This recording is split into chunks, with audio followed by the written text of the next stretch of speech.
ọjọ́ kẹrin. Aṣíwájú mú ọ̀rọ̀ àwọn adájọ́ lọ́kùnkúndùn tó sì fi wọ́n síwájú nínú ìṣàkóso rẹ̀, èyí tó pèsè ohun amáyédẹrùn fún wọn. One of the chief problems that arose about the judiciary was the whole question of the infrastructure, new court buildings, and of course new ways of doing things, new rules and all of that. And the very first visit that His Excellency paid to any institution was to the High Court of Lagos in September of 1999.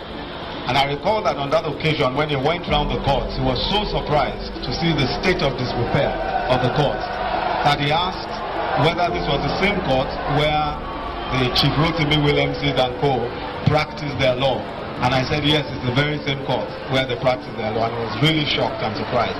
Ní oṣù kọkànlá ọdún 2002, Ààrẹ Ọbásanjọ́ wà ní ìpínlẹ̀ náà láti fi ojú ara rẹ̀ gan ní àwọn ohun mèremère tí Aṣíwájú Bola Ahmed ń dánwò nípínlẹ̀ náà. Governor, I want to thank you again, and I will be talking about this wherever else I go. The judiciary in Lagos is getting the plum.